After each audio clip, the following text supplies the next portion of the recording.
Hello नमस्कार, मैं हूं यश और स्वागत करता हूं आप सभी का स्टडी विलेज कानपुर में। हाँ जी, एक नए वीडियो के साथ फिर से आपका स्वागत है। तो आज की वीडियो में हम चर्चा करेंगे FATF।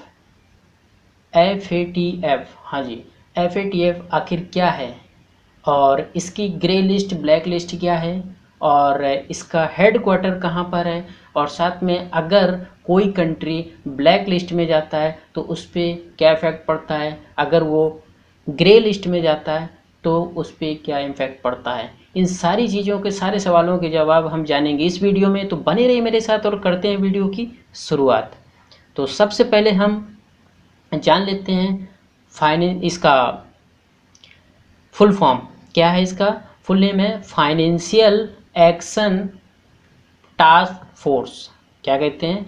Financial action task force. इसको बोलते हैं FATF, शॉर्ट में FATF बोलते हैं। अगर फुल फॉर्म की अगर बात करते हैं तो फाइनेंशियल एक्शन टास्क फोर्स। और ये इस्टेबल हुआ था 1989 में। कब हुआ था? 1989 में। और ये इनिशिएटिव लिया गया था G7 कंट्री के द्वारा। किसके द्वारा? G7 कंट्री के द्वारा। अभी हाल में ही G7 कंट्री का एक समिट हुई थी।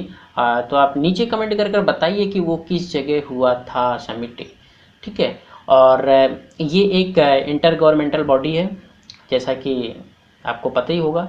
और अगर हम बात करते हैं FATF की, अगर इसका हेड क्वार्टर की कहाँ लोकेटेड है, तो हेड क्वार्टर इसका है पेरिस में। कहाँ पर है? पेरिस में है। और जो कि कह सकते हैं organisation of economic corporation development, जिसके यहाँ पर ये लोकेटेड है। इसका क्या? Head office. अब ये काम क्या करता है, इसके एम क्या हैं, तो वो भी जान लेते हैं। इसके जो एम्स है वो हैं क्या? Tackle the threads such a money laundering. जो मनी लॉन्ड्रिंग है उसको टैकल करना। और terrorist financing and promote the effective implementation other legal. तो जो टेररिस्ट आतंकियों को जो फंडिंग की जाती है फाइनेंशियल, जो उस चीज़ पे नज़र रखना और उसको रोकना लीगली तौर पर। और optional measure the integrity the international financial system. और जो इंटरनेशनल फाइनेंशियल सिस्टम है उसको क्या करना? मेजर्स ऑफ इंटीग्रिटी तौर सार्वभौमिक के तरीके से उसको देखना। अब यहाँ पर और क्या काम करता है? The recommendation of FATF were first implement in 1990 में। 1990 में ये इम्प्लीमेंट में आ गया था। इस्टेबल हुआ था कब? 1989 में, 1989 में। और इसके बाद में जैसी ज़रूरत पड़ती गई देश दुनिया को, वैसे ही इसमें नए नए क्या हैं रिवाइज होते गए। इसकी जो रिकमेंडेशन है, जैसे कि जो 96 में भी इसमें कुछ रिवाइज हुआ, 2001 में भी रिवाइज किया गया, 2003 में भी और 2012 में भी। बेसिकली जो जब पहले था तो ये सिर्फ मनी लॉन्ड्रिंग के मसले ही एक तरीके से देखता था, लेकिन बाद में ये जो टेररिस्ट फाइनेंसिंग है और बाकी और भी इलीगल तरीके के जो फाइनेंशियल लेन देन है, इस तरीके के जो होता है, उस चीज़ पे भी ये मॉनिटरिंग करता है, देखता है ये सारी चीज़ें। और इसके बाद में ये क्या हुआ कि जैसी जिसकी ज़रूरत होती गई वैसे ही इसमें से अपडेट होता गया, अप टू डेट होता गया टाइमली, जैसा यूनिवर्सल को आवश्यकता पड़ती गई। क्योंकि इसमें और भी सारी चीज़ें जोड़ दिए गए हैं। पहले तो सिर्फ ये मनी लॉन्ड्रिंग के लिए ही था, लेकिन अब इसमें और भी बहुत सारी चीज़ें को जोड़ दिया गया है। अब इसके बाद में आता है कि अगर इसकी ग्रे लिस्ट क्या है, तो ग्रे लिस्ट वो है country means the country has failed. ऐसा देश जो फेल होता है किसमें? टेररिस्ट फंडिंग और मनी लॉन्ड्रिंग में, उसको रोकने में। तो ग्रे लिस्ट में तो यही हो गया कि जो आतंकी फंडिंग है उसको रोकने में कंट्री जो होती है फेल होती है, मनी लॉन्ड्रिंग में जो है कंट्री फेल होती है, तो उस कंट्री को ग्रे लिस्ट में डाल दिया जाता है। Financial assistance of international finance institute, और उस पर ये हो जाता है। ब्लैक लिस्ट की अगर बात करते हैं तो ब्लैक लिस्ट में क्या होता है? Country means the country will stop getting completely financial assistance from the international financial institution, जितने भी अंतर्राष्ट्रीय फाइनेंशियल संगठन हैं उनसे सबसे एक तरीके से वो ब्लॉक हो जाती है कंट्री। तो जब लेन देन बिगड़ जाएगा सारी कंट्रियों का, और फाइनेंशियल, चाहे वो मल्टीनेशनल कंट्री हो या कोई फाइनेंशियल इंस्टीट्यूट है, ये सारे इनका जो होता है ये ब्लॉक हो जाता है अगर वो कंट्री ब्लैक लिस्ट में आती है। और जब ये कंट्री ब्लैक लिस्ट में आ जाएगी, दूसरे के साथ ट्रेड भी नहीं हो सकते, यहाँ पर कंपनियां भी नहीं आए, तो एक तरीके वो दिवालिया घोषित ही हो जाएगी, कंट्री बर्बाद। अब इसकी अगर हम बात करें तो यहाँ पर 37 मेंबर हैं। कितने मेंबर हैं? 37 मेंबर हैं, और 2 इसके रीजनल क्या हैं? स्टेट, 2 इसके रीजनल ऑर्गेनाइजेशन इंक्लूडिंग। अब इसमें से इंडिया भी है इसका मेंबर। क्या है? इंडिया ने 2010 में इसको ज्वाइन किया था। तो ये था हमारा कुछ फाइनेंशियल एक्शन टास्क फोर्स के बारे में, कि इसका हेडक्वार्टर कहाँ है, इसके एम्स क्या हैं, और इसमें ये जो अपडेट होता रहता है जैसी जो ज़रूरत पड़ती है, और जो इनिशिएटिव कह सकते हैं जिसका वो लिया गया G7 के द्वारा ही, और ये सारी चीज़ें इसमें थी। अब आगे और थोड़ा सा बढ़ते हैं आगे। अगर हम बात करते हैं ग्रे लिस्ट और ब्लैक लिस्ट की, तो ग्रे लिस्ट और ब्लैक लिस्ट क्या करता है? तो जैसा कि आपको पता है कि ऐसी कंट्री जिस पे संदेह हो, डाउट, संदेह बहुत बड़ी चीज़ हो गई, डाउट,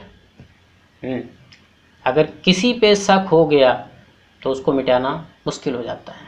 ठीक है, तो ऐसी कंट्री जिस पे संदेह हो कि वो not taking action that would disrupt funding and terrorist organisation, जिस कंट्री पे ऐसा शक हो जाए कि वो कंट्री जो कोई एक्शन नहीं ले रही है, जो टेररिस्ट को फंडिंग की जा रही है, और कोई टेररिस्ट अगर ऑर्गेनाइजेशन है उसको फंड किया जा रहा है, और लेकिन वो कंट्री क्या है? एक्शन नहीं ले रही है। जैसे कि समझ रहे हो, हमारा पड़ोसी मुल्क।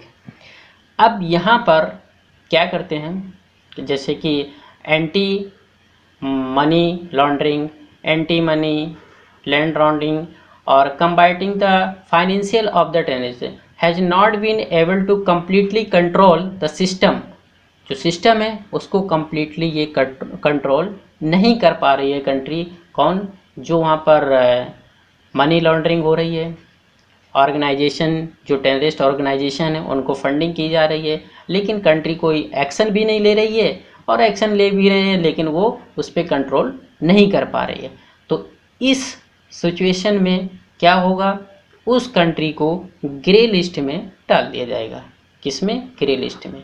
जैसे कि हमारा पड़ोसी मुल्क पाकिस्तान, तो पाकिस्तान इस समय ग्रे लिस्ट में है, और अभी हाल में भी 21 जून से लेकर के आपको 25 या 6 जून तक मीटिंग चलती है, और ये साल में 3 बार इसकी मीटिंग होती है, और ये अभी चल रही है 2021 की मैं बात कर रहा हूँ। तो साल में इसकी 3 मीटिंग होती हैं। 3 मीटिंग में से ये जो मीटिंग चल रही है अब इसका क्या है कि पाकिस्तान क्या ग्रे लिस्ट में रहेगा या इसको ब्लैक लिस्ट में डाला जाएगा, वो आपको 25 जून तक पता चल जाएगा। ओके, आते हैं ब्लैक लिस्ट में। ब्लैक लिस्ट में क्या होता है? If it is proved terrorist organization being the funded from the country and it not taking the action। यहाँ पर ये पता चलता है कि कंट्री जो टेररिस्ट ग्रुप है उसको फंडिंग की जा रही है, लेकिन कंट्री कोई भी एक्शन नहीं ले रही है। ठीक है, तो ऐसी स्थिति में क्या होता है? It's name is put on the black list. तो इसका नाम जो है वो ब्लैक लिस्ट में डाल दिया जाता है। और इसमें जैसा कि आपको पता है कि 37 मेंबर हैं, और ग्रे लिस्ट से हटने के लिए कम से कम 12 वोट तो चाहिए। किसको? पाकिस्तान को सपोर्ट चाहिए। और पिछली बार था तो 2 कंट्रियों ने इनका सपोर्ट दिया था पिछली मीटिंग में। अभी इस मीटिंग में क्या होता है आगे देखने को मिलेगा। और क्या क्या हो सकता है अगर ब्लैक लिस्ट में कंट्री आ जाती है? तो अगर ब्लैक लिस्ट में कंट्री आती है तो economy of the country has to face difficulty. तो सीधी सी बात है, जब आपके ब्लैक लिस्ट में आ जाएंगे तो आपके बहुत सारे सैंक्शन लग जाएंगे, आपकी जो फाइनेंशियल इंस्टीट्यूशन है या बाहर के ऑर्गेनाइजेशन है वो सब फंड देना आपको बंद कर देंगे। आप किसी के कोई भी कंपनी जो होगी वहाँ ट्रेड नहीं करना चाहेगी, कोई भी वहाँ पर इन्वेस्ट नहीं जाएगा, तो बहुत सारी डिफ़िकल्टीज आएंगी। फिर क्या होगा? कंट्रीज स्टॉप इन्वेस्टिंग, तो इन्वेस्ट करना भी बंद कर देगी, कोई कंट्री भी नहीं वहाँ जाएगी। And country also stop the getting international economic cooperation, वो भी बंद हो जाएगा। और क्या होगा? फॉरेन ट्रेडर्स, जो हमारे व्यापारी भाई होंगे, and bank find the difficult to business in the country, क्योंकि अगर ये ब्लॉक कर दिया जाएगा तो सीधी सी बात है बैंक भी डिफ़िकल्ट होगा बिजनेस में, क्योंकि लेन देन सही से हो नहीं पाएगा, सारी चीज़ें।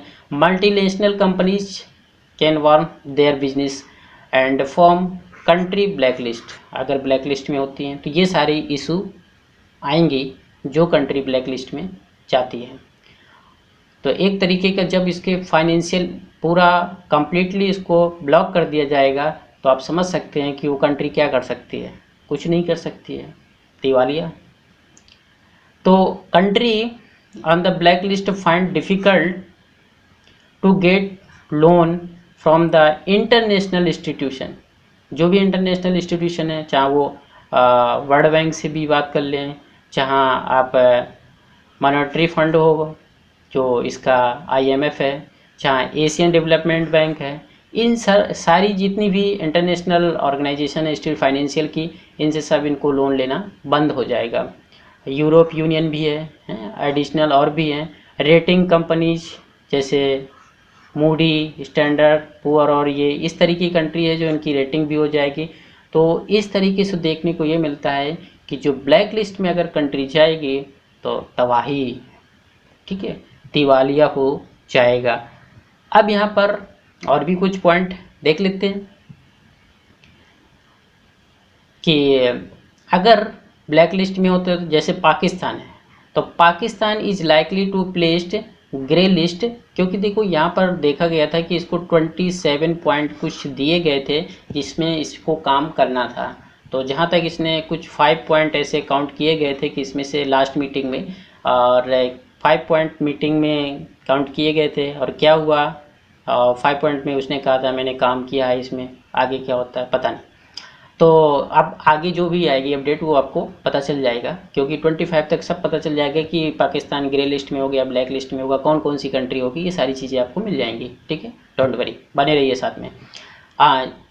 तो यहाँ लिस्टिंग फाइनेंसिंग टेररिस्ट एक्टिविटी और फनिश टू करप्ट, तो ये फेल होता है जिस वजह से अभी मैंने बताया।